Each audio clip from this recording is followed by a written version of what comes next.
Bonjour Léon Desfontaines. Bonjour. Dans 2h30 à 11h, Emmanuel Macron va prononcer un discours sur l'Europe à la Sorbonne, discours pour donner le cap des années à venir. Est-ce que vous attendez quelque chose du président ? J'attends qu'il clarifie la position de La République En Marche sur l'Europe, mais finalement il y a eu un Sorbonne 1, il y a un Sorbonne 2 visiblement Oui, aujourd'hui. le premier discours il y a 5 ans. Et donc le premier discours il y a 5 ans, en 2018, même si ma mémoire est bonne, 2017. Il avait proposé une grande Europe.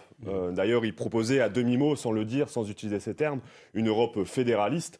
Et moi je dis, l'heure est peut-être au bilan. Cette Europe, qu'est-ce qu'elle fait ? Cette Europe, il y a quelques jours, elle a voté par exemple le retour des règles budgétaires européennes, austéritaires, libérales, qui ont pour conséquence les annonces d'économie de Bruno Le Maire, de 10 milliards d'euros d'économie, qui vont être 20 milliards l'année prochaine, qui vont avoir pour conséquence la fermeture de classes, un hôpital public qui fonctionne à flux tendu, des dépenses publiques finalement en moins pour nos services publics. On va parler de la politique européenne. Juste sur ce discours, vous avez été invité à la Sorbonne ? Non, on n'a pas été invité. D'ailleurs, je n'y serais pas allé dans tous les cas. L'Élysée assure que ce n'est pas un discours de campagne. Il en veut pour preuve la largesse des invitations. Alors, pas jusqu'à vous, visiblement, mais les anciens présidents, les députés européens ont été invités. Vous y croyez, vous, que ce n'est pas un discours de campagne ? Non, c'est un meeting pour Valérie Ayé, clairement. Un meeting pour Valérie. Et d'ailleurs, en réalité, avec un peu d'honnêteté politique, ça devrait être décompté dans le temps de parole de Madame Ayé. Que vous demandez, Valérie Ayé, la candidate, la tête de liste Renaissance aux Européennes. Vous, Léon Desfontaines, vous êtes donné autour de 3% dans les sondages, en dessous des 5% requis pour avoir des élus au Parlement européen. C'est quoi votre objectif ? Est-ce que c'est de faire de la figuration ? Ah non, notre objectif, il est clair, c'est de faire notre retour au Parlement européen. J'ai l'honneur de mener une liste de rassemblements avec, certes, des communistes, bien évidemment, mais aussi d'autres forces de gauche, issues de la France insoumise, issues des rangs du Parti socialiste, qui se retrouvent autour du projet politique que nous menons. C'est la gauche unie pour le monde du travail. Et notre objectif, c'est de dépasser le seuil des 5% qui permet mécaniquement d'avoir 5 élus en plus au Parlement européen. Et moi, ce que je souhaite, c'est que les 4 principales listes de gauche dépassent les 5% parce que mécaniquement, ça fait des sièges en plus pour la gauche et surtout des sièges en moins pour la droite et l'extrême droite. Vous aviez fait 2,5% aux dernières européennes. Qu'est-ce qui changera là ? Est-ce que vous auriez pas mieux fait de vous allier avec d'autres listes de gauche ? Mais moi, je suis persuadé que le discours politique que nous portons, celle qui est portée aujourd'hui par Fabien Roussel depuis l'élection présidentielle, de ce discours de gauche qui remet le travail au cœur de son projet politique, qui remet la question sociale au cœur de son programme, eh bien, je pense qu'on peut aller chercher un électorat de gauche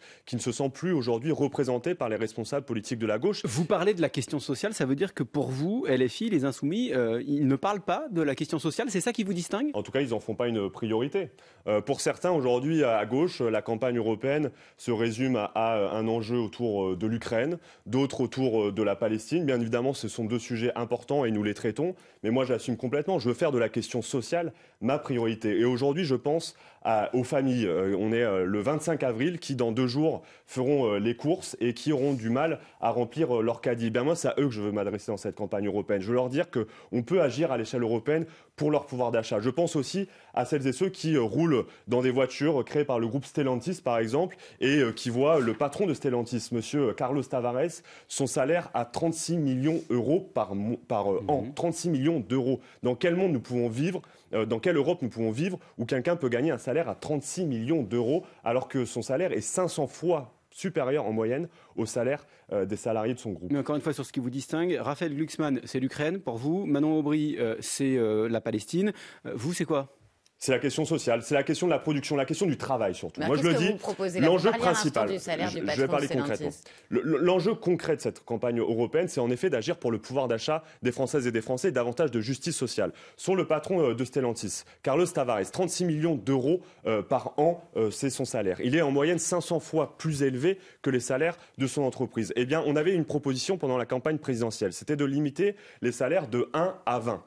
C'est-à-dire qu'une entreprise, un patron qui veut augmenter son salaire, il sera obligé d'augmenter mécaniquement les salaires de ses employés qui ont les salaires les plus faibles dans son entreprise. Eh bien moi, je veux le mettre en place à l'échelle européenne. Récemment, l'Europe a mis en place des prix planchers. Eh bien moi, on m'a toujours appris que s'il y a un plancher sans plafond, eh bien le plancher prend l'eau. Moi, je veux mettre en place des prix plafonds, des salaires plafonds. Mais comment vous et faites ? notamment Parce de limiter à 1,20. Il faut une directive. Non, des directives peuvent être votées. Une directive récemment a été adoptée pour mettre un salaire minimum à l'échelle européenne. Qu'est-ce qu'il est ? Il est minimum, certes. Moi, je veux aussi un salaire plafond et je veux pas que des grands patrons, par exemple, puissent être payés 500 fois plus en moyenne que les salaires de leur entreprise. Juste quand même sur Carlos Tavares.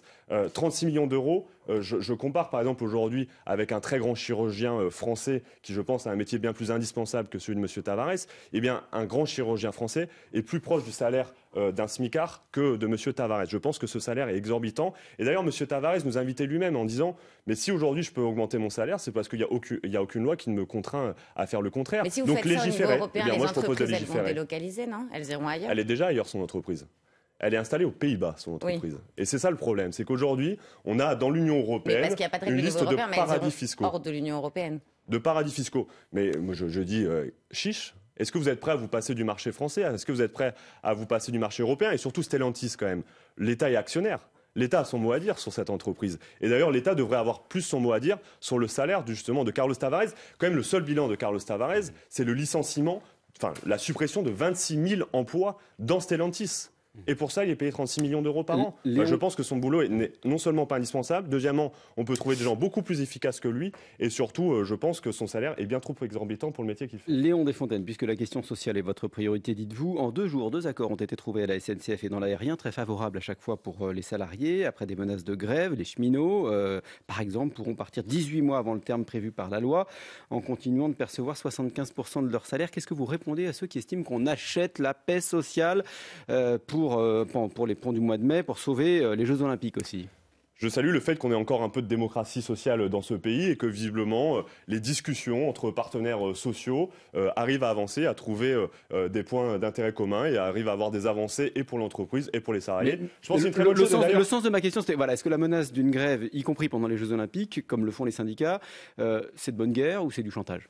Mais non, mais c'est une très bonne chose qu'on arrive à avoir la démocratie sociale. Si on était dans le cas contraire et qu'il y avait une grande grève qui était annoncée notamment pendant le grand week-end de pont qui va arriver, par exemple, les grands week-ends de pont qui vont arriver très rapidement au début du mois de mai, tout le monde aurait crié au scandale en disant « Mais attendez, vous faites une grève pendant ces ponts pour empêcher les Français de partir en vacances. » En l'occurrence, ils ont réussi à trouver des points communs, les partenaires sociaux, notamment sur les retraites. Eh bien, saluons-le. Et deuxièmement, moi je le dis, avec le contexte de recul du pouvoir d'achat des Français et de l'inflation que nous connaissons, jamais je ne reprocherai à des syndicalistes de s'engager pour l'augmentation des salaires, pour de meilleures pensions de retraite. Léon Desfontaines nous parlait de pouvoir d'achat, ça va se chiffrer en dizaines de millions d'euros, un coût qui va se répercuter sur le coût du train, estime Bruno Retailleau, le patron des sénateurs LR.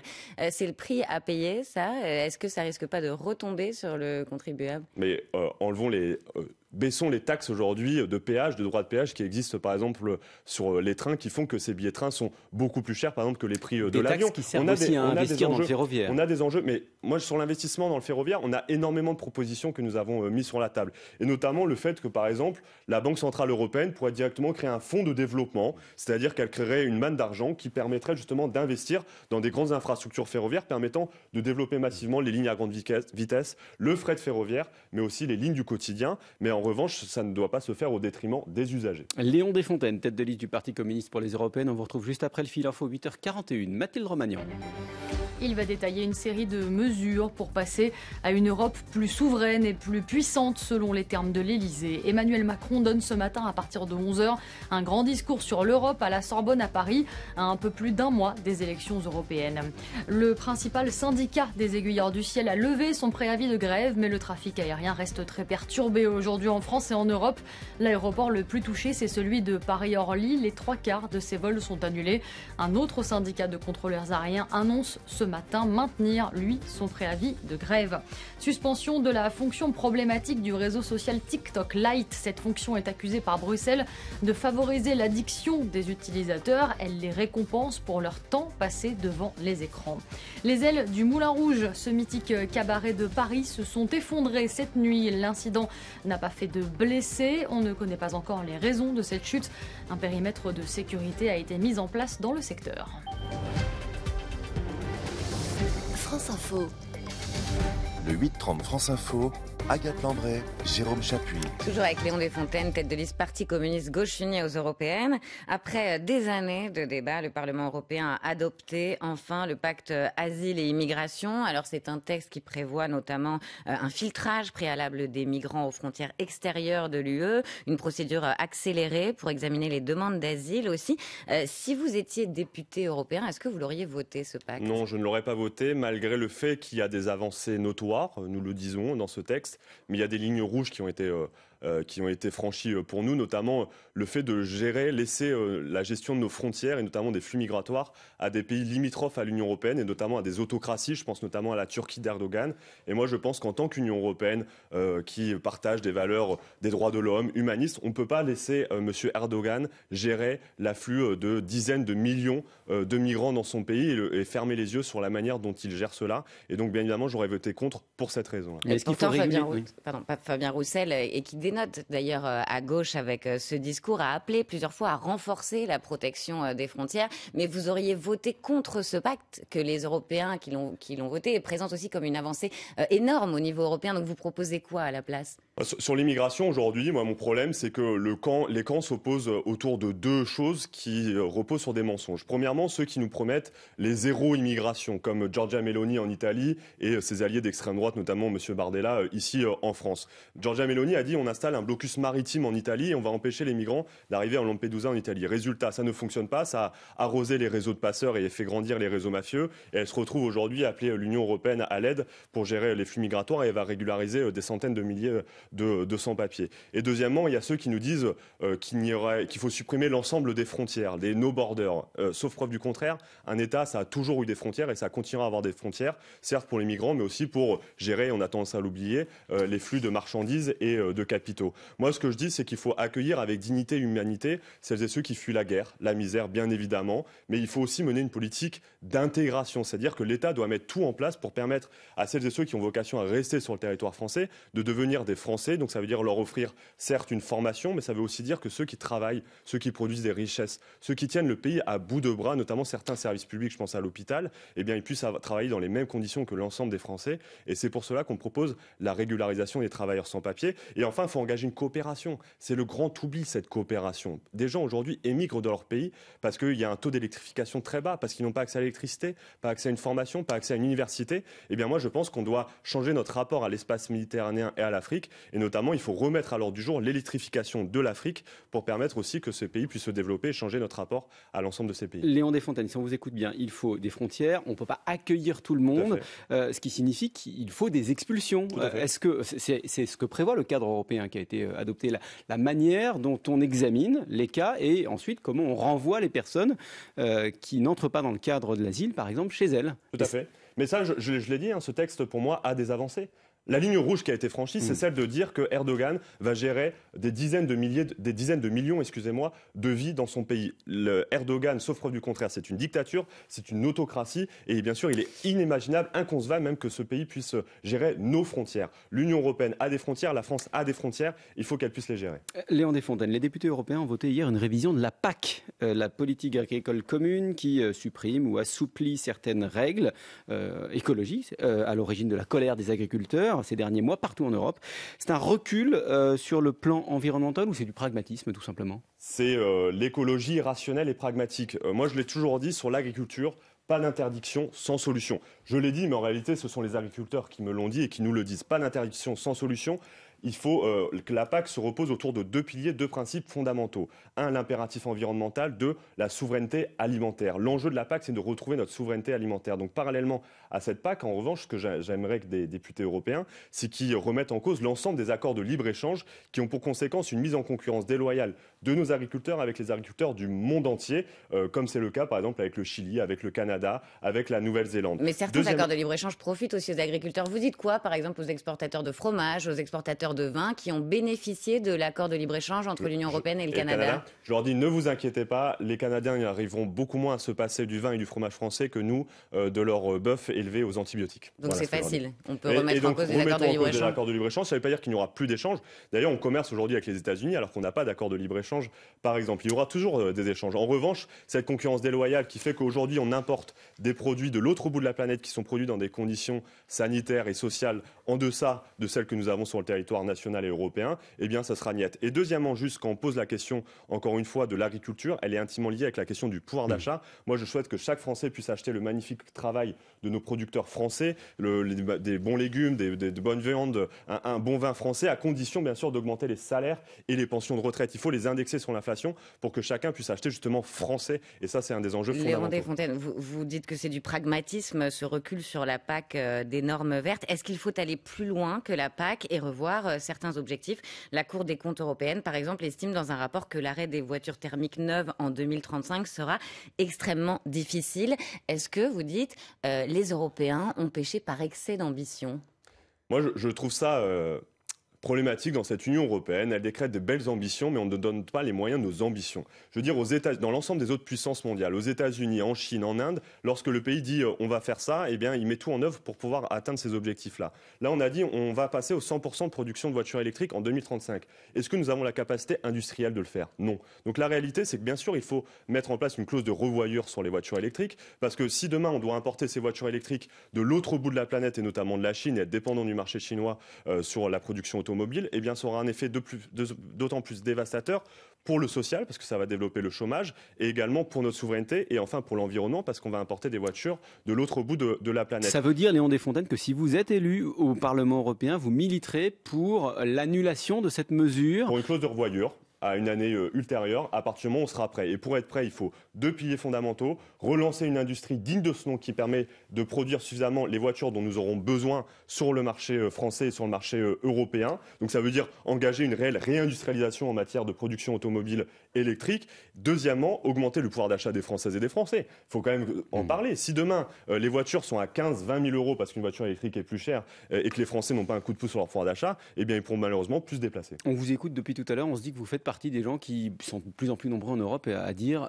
l'écologie, ça commence à bien faire. Ah non, moi l'écologie, j'en fais une priorité de ma campagne. En revanche, je ne la porte pas de la même manière que le portent mes confrères à gauche. Je le dis que si on veut répondre à l'impératif environnemental, baisser nos émissions de gaz à effet de serre, eh bien ça peut paraître contre-intuitif, mais il va falloir produire beaucoup plus sur le territoire national et européen. Produire, premièrement, des grands travaux utiles pour l'environnement, investir dans le fret ferroviaire, remplacer des camions par des trains, notamment soutenir les infrastructures telles que le Lyon-Turin, et il y en a plein d'autres. Par exemple, rattacher nos ports et docks au corridor ferroviaire européen. Nous soutenons ces grands travaux utiles. Nous disons qu'il va falloir réindustrialiser massivement le pays pour approcher la production de la consommation, qu'il va falloir créer des services publics de proximité, notamment ouvrir des lignes de ferroviaire du quotidien. Et pour tout ça, il va falloir de l'énergie, il va falloir de l'électricité. Et celle-ci, il faut qu'elle soit décarbonée. Et c'est pour ça que nous soutenons le mix énergétique nucléaire et renouvelable. Nous sommes les seuls à défendre... Vous êtes écologiste, mais très loin des positions des écologistes. Mais en réalité, je suis le candidat, je suis à la tête de la liste la plus écologiste parce que nous portons justement un plan pour arriver à cette neutralité carbone en 2050. Léon Desfontaines, tête de liste du Parti communiste Gauche Unie pour les Européennes. On vous retrouve juste après le fil info, 8h50. Mathilde Romagnan.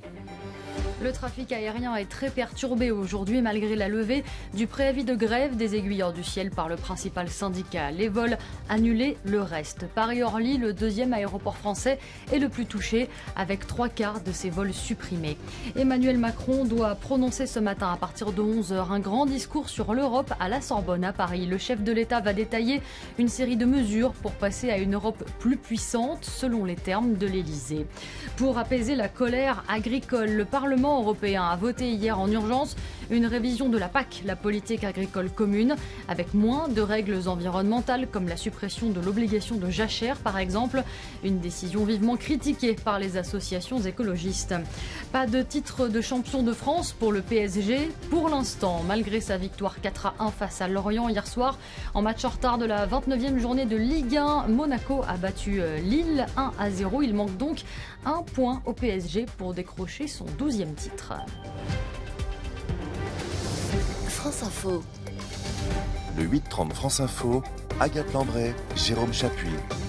Toujours avec Léon Desfontaines, tête de liste Parti communiste Gauche Unie aux Européennes. Après Pointe-à-Pitre en Guadeloupe, la ville de Béziers a mis en place un couvre-feu pour les mineurs de moins de 13 ans non accompagnés de 23h à 6h le lendemain et ce jusqu'au 30 septembre. Est-ce qu'il faut en passer par là pour lutter contre la délinquance des jeunes ? Non, enfin, les couvre-feux, on n'est pas opposé par essence, mais ils se décrètent de manière temporaire, par exemple lorsqu'il y a eu les émeutes de l'été dernier. Là, il n'y a aucun argument qui vient justifier le couvre-feu qui a été annoncé par le maire de Béziers. Il parle de jeunes mineurs livrés à eux-mêmes la nuit, une aggravation du nombre de faits de violences urbaines. C'est vrai qu'il cite des événements. Mais donc la solution n'est pas uniquement coercitive avec ces systèmes de couvre-feu. Il faut mettre en place des moyens. Comment se fait-il en effet que des jeunes soient livrés à eux-mêmes en journée comme la nuit? Ce n'est pas possible. Mais je pense qu'il faut aujourd'hui mettre davantage de moyens, notamment pour lutter par exemple contre la délinquance ou pour permettre de recréer, de former les citoyens de demain, parce que souvent ce sont des très jeunes. Et pour ça, c'est une question de moyens. L'internat, par exemple, Gabriel Attal, le Premier ministre, a présenté lundi son plan de lutte contre la violence des mineurs qui passe par l'expérimentation de stages en internat pendant les vacances scolaires pour les élèves difficiles ou décrocheurs, ou alors par un placement à l'année. Est-ce que ça, par exemple, ça peut être une bonne solution pour éviter qu'ils soient livrés? Avec ce gouvernement, on a affaire à des pompiers pyromanes. Ils sont responsables de cette situation. Ils ont baissé considérablement, par exemple, les aides sociales à l'enfance. Ils ont baissé les moyens pour les associations, pour les éducateurs. Ils ont enlevé des moyens pour l'éducation nationale notamment. Et notamment, par exemple, je pense à l'académie de Créteil qui, chaque élève perd l'équivalent d'1 an de scolarité pendant toute sa scolarité, faute d'enseignants remplacés. Donc forcément, aujourd'hui, on a des jeunes qui sont livrés à eux-mêmes. Si le gouvernement voulait justement permettre de relancer la citoyenneté, lutter contre la délinquance, eh bien, c'est avant tout une question de moyens. De moyens en premier lieu pour l'aide sociale à l'enfance, de moyens pour nos associations, notamment je pense aux associations sportives qui mènent un travail formidable, notamment dans nos campagnes et dans nos quartiers populaires, qui se sont retrouvés confrontés à des difficultés économiques parce qu'il y a des coupes budgétaires, notamment de subventions à ces associations. Et je pense enfin, bien évidemment, qui est la mère des batailles, celle de l'éducation nationale. Sur la question de l'autorité, moi je le dis, bien sûr qu'il y a une question d'autorité, mais ça passe en premier lieu par respecter justement les professionnels sur le territoire. Les professionnels, ce sont justement ces responsables associatifs qui aujourd'hui sont bénévoles et peinent à joindre les deux bouts pour leur association parce qu'ils ont eu des coupes de subventions. Ce sont ces profs, ces enseignants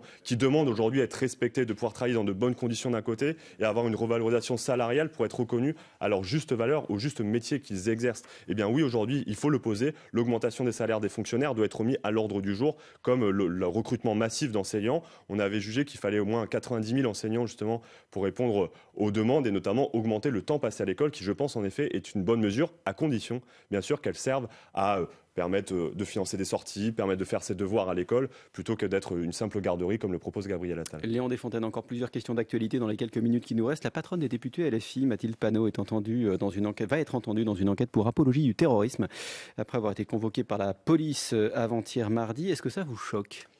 Ça me choque aujourd'hui parce que je pense qu'il n'y a pas de délit d'opinion politique, encore moins pour une responsable politique, une députée représentative de la nation à l'Assemblée nationale. Et je parlais du délit d'opinion. En revanche, quelles sont ces opinions ? Moi, ces opinions, je ne les partage en aucun cas. Et il faut le dire quand même, depuis le 7 octobre, moi je suis particulièrement mal à l'aise par les positions de la France insoumise. Le refus de qualifier le Hamas d'organisation terroriste. Quand j'entends Madame Obono, par exemple, dire que le Hamas mène une action de résistance du peuple palestinien, ou Madame Hassan dire que le combat du Hamas est légitime, je pense qu'il y a un profond problème. Vous savez, moi je me suis engagé en 2013, à l'âge de 17 ans, chez les jeunes communistes. Depuis cet âge-là, je suis engagé pour la cause palestinienne et comme la majorité des Français, je suis profondément scandalisé par ce qui se passe à Gaza. Mais comme la majorité des Français, je ne veux pas être associé à la France insoumise et aux propos et à la dérive qu'elle a eue ces dernières années. Donc je le dis aujourd'hui avec force, la France insoumise est en train de souiller et piétiner le combat palestinien à des fins électorales et ça, je ne leur pardonnerai jamais. La rupture est consommée avec la France insoumise ? La rupture est consommée. Moi, quand je les vois comme ça bafouer la question palestinienne juste à des finalités, à des fins électorales, eh bien, je pense que c'est un problème. C'est du clientélisme. Nous n'avons pas attendu la campagne européenne pour parler de la Palestine. Et d'ailleurs, nous avions, avec les députés, présenté une résolution qui visait à dénoncer le système d'apartheid mis en place par Israël en Palestine. Et à cette époque-là, Mme Panot et M. Quatennens, deux députés de la France insoumise, avaient retiré leur signature. Si vraiment ils étaient engagés pour la cause palestinienne, comme je le suis depuis quelques années, eh bien, ils seraient engagés à nos côtés, bien avant et pas uniquement lors des élections. François Ruffin serait mieux placé que Jean-Luc Mélenchon si la gauche s'unissait pour la présidentielle de 2027 selon un sondage. Vous avez grandi à Amiens comme François Ruffin, comme le président. Dans sa circonscription d'ailleurs. Dans sa circonscription. Est-ce qu'il incarne l'espoir de la gauche ? Il n'y a rien d'étonnant au fait qu'il dépasse Jean-Luc Mélenchon. François Ruffin, je vois le travail qu'il mène en tant que député. Et finalement, il se retrouve assez en adéquation avec moi ce que je souhaite porter dans cette campagne européenne ou ce que Fabien Roussel a porté en 2022. Celle de remettre de la question sociale, la question du travail, de la réindustrialisation au cœur de ses priorités. Et moi, ce combat qui est porté par François Ruffin, je souhaite le mener au Parlement européen. D'ailleurs, je le dis, en réalité, je pense que François Ruffin aurait beaucoup plus à faire à soutenir la liste que j'ai l'honneur de mener de la gauche unie pour le monde du travail que celle de la France Insoumise. Non, mais la rupture n'est pas complètement consommée avec tous les membres de la France Insoumise. Mais non, mais la France Insoumise est un agrégat très hétérogène. Vous venez de me le dire. La différence entre Jean-Luc Mélenchon et François Ruffin, je pense qu'auprès de l'ensemble de nos téléspectateurs et de nos auditeurs, elle est clairement identifiable.